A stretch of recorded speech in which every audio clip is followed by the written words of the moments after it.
Having worked with these 8,000 negotiators now, I've actually broken down what are the top 1%, the top 80 do habitually every day without even thinking about it. What makes the top 80 the world-class negotiators in the country? And I've broken it down to about 6 what I would call key components of true success. Let me share those. One of my clients about 4 or 5 years ago was a manufacturing company. They manufacture shoes. Very successful in the UK, but the managing director was looking to get into Europe, into Africa, Asia, and other areas.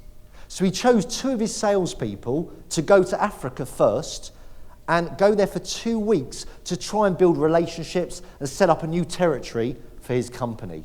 So he sent 2 guys, Adam and Luke, to Africa. After about 4 days, Adam phoned up the boss. "Hi Adam, how are you getting on?" He said, "It's horrific." "What do you mean?" He said, "I've got no chance. I have no idea why you'd send us out here in Africa. It's impossible," he said, "boss. Literally, no one wears any shoes." About 3 hours later, Luke phoned. "Go on, Luke, how are you getting on?" "Boss, I want to thank you. I want to thank you from the bottom of my heart for giving me the opportunity and believing in me. You clearly rate me, and I really appreciate that. You're going to have to send more stock, boss, because we are going to sell out." He said, "What are you talking about?" He said, "It's incredible. No one wears any shoes." How do your team, how would they have viewed the situation? Like Adam, where they wear no shoes, or like Luke, where they wear no shoes? Which way would they truly have looked at it? Because for me, positive attitude is probably the most important component of being successful in your game, in every game in sales. But are they truly positive day in, day out? What else? Scientists said it was physically impossible to run the mile under 4 minutes. They said the way the human body was actually designed and developed, it was a physical impossibility. They said the speed that you would actually have to generate, the velocity against you was just too strong. It was physically impossible. 1954, Roger Bannister was the first man to break the impossible. He ran it in 3:59.58 seconds. What was quite incredible is 2 weeks later, a guy called John Landy beat him by a second. He did it in 3:58.58 seconds. Within 8 months, 11 people had beaten Bannister's record. And I think Bolt does it now in like 7 seconds. What does that tell us? It took one man to show something was possible before others even attempted it. Others have what we call the limiting beliefs. What are your negotiators' limiting beliefs right now? Are they saying it's impossible to sell at the moment because of the market? It's impossible to get higher than a 1% fee because Purple Bricks do it for 0.75. Are these the words that you're hearing in your branches?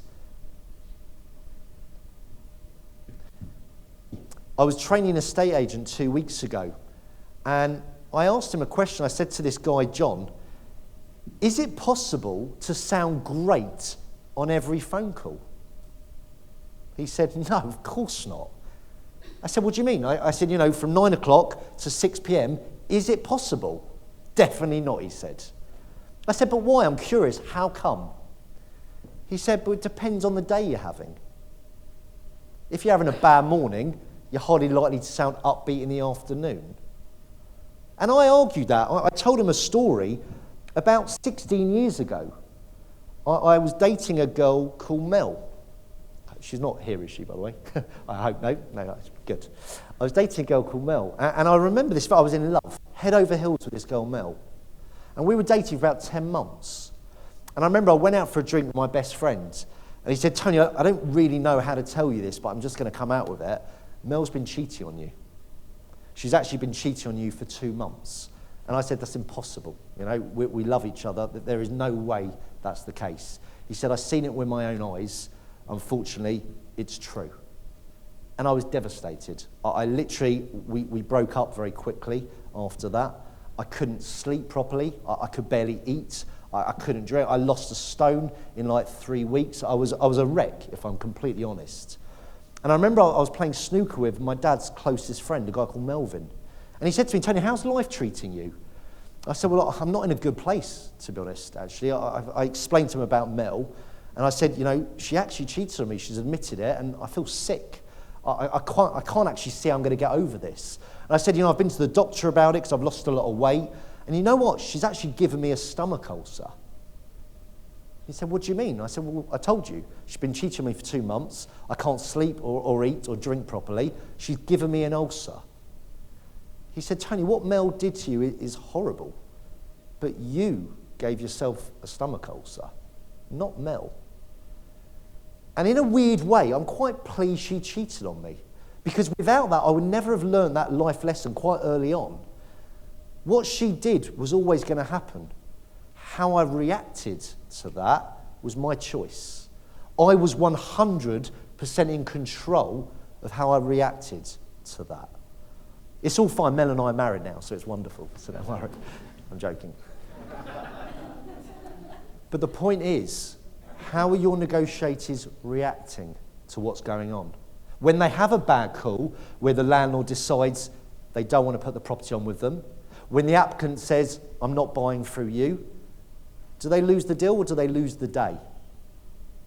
How are they reacting to that? Because they are 100% in control of that. There was a very famous footballer in the 80s, a guy by the name of Craig Johnston. I don't know if you remember him. He played for Middlesbrough. Talented player. And when he was first signed by Middlesbrough, the manager at the time was Jack Charlton. And he really didn't rate him. He actually put him on the bench, and pretty much every game he was sitting as a reserve. As a true story, Craig, he actually drew in the car park of their stadium, he drew this big goal on the wall with chalk. And every day and every single night, Craig would practice 3 kicks. He would practice scoring with his left foot into the top right corner, with his right foot into the top left corner, and a low drive right down the middle. Every single day and night, he would be practicing. And Jack Charlton used to watch him and see him and say, what's that idiot doing in the car park? And he never asked him to play. And one Saturday came where the Middlesbrough got a stomach bug and half the team were off violently sick. So Charlton said, let's get that idiot come and play for us. You know, we've got no choice. He can't be that bad. He can come and play. On Craig Johnston's debut, he scored a hat-trick. Left foot in the top right corner, right foot in the top left corner, and a straight drive bottom middle that he'd been practicing day in, night in. How many of your negotiators truly practice? I hear this the whole time. I've been doing this 10 years. Why do I need to practice? If Roger Federer has 4 coaches, and if Paul McCartney rehearses before every single concert, we've got no excuse. The top 1% practice every opportunity they do. They're role-playing with their colleagues to make sure when the landlord says, your fee's too high, they've got the answer. When the vendor says, heard bad things about you, they've got the answer because they've practiced it till it becomes habitual. Perfect practice makes perfect. What else do these top 1% have? They're knowledgeable. They actually know what's going on in the market. They read Property Industry Eye. They read The Negotiator. They read Property Drum. Their managers test them week in, week out.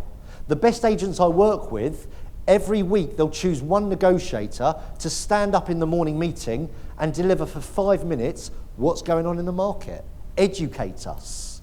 So they insist that everyone knows what's going on in the market. When we do training with estate agents, we do some mystery calls first, for real. But we also do mystery shops. We go in with hidden cameras. Our glasses are cameras and our pen is a camera. And when we go in, we always say similar things. We say, I'm moving to the area. I've got a 2-year-old and an 8-year-old. Where's the best schools? 90% haven't got a clue. I play golf, I say. Where's the best golf club in the area? Clueless. My wife's a teacher. What's the best school that you would recommend? Haven't got a clue. If they're experts, if they're truly world class, shouldn't they know their areas? So the best agents I work with, they create a knowledge Bible. So every time anyone within their business learns something about the area, about the market, about anything, it goes in the Bible. So they can all learn from it and continuously update it. So there's not an excuse. There's an excuse to not know it once, but not twice. I would say the final component is enthusiasm. How do we make sure your team sound great at 9 a.m. when they've had their coffee fix, and at 6:15 on a Friday night when it's raining outside and they just want to go to the pub? How do we make sure they always sound great? The way I do it, and I've been doing sales for 19 years now, I call it the whale. In my business, I get 2 whales a year. By whale, I mean someone who spends over 100 grand on training with my company. And we monitor everything. So in 11 years, we've had 2 whales a year. This year, I've just had 1.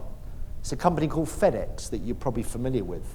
And I got a call end of January, I think it was, and my PA took the call. She said, Tony, there's a lady called Judy on the phone from a company called Vertox. Vertox? I've never heard of them, put them through. I took the call, how I always do. 2 months later, I was in Birmingham to meet Judy. 2 months later, I met Judy and her colleagues, the directors, and they shortlisted me and we won the deal. They're spending over 150 grand with my business. They were a whale. When I first got that call, I'd never heard of Vertex. My PA is no longer with my company, unfortunately. But in all seriousness, even if it was Vertex or FedEx, the call would have been handled identical. Why? I never know when the whale is going to call. I only get 2 a year. So the way I view it is if I treat every call as a whale, I can't lose. And going back to what Harvard Business Review found out, everybody knows 1,000 people. So if the applicant we speak to or the landlord or the vendor we speak to isn't the whale, they probably know the whale. So it's about handling every call with that same level of enthusiasm, no matter what. In my home office, I have a picture of a whale.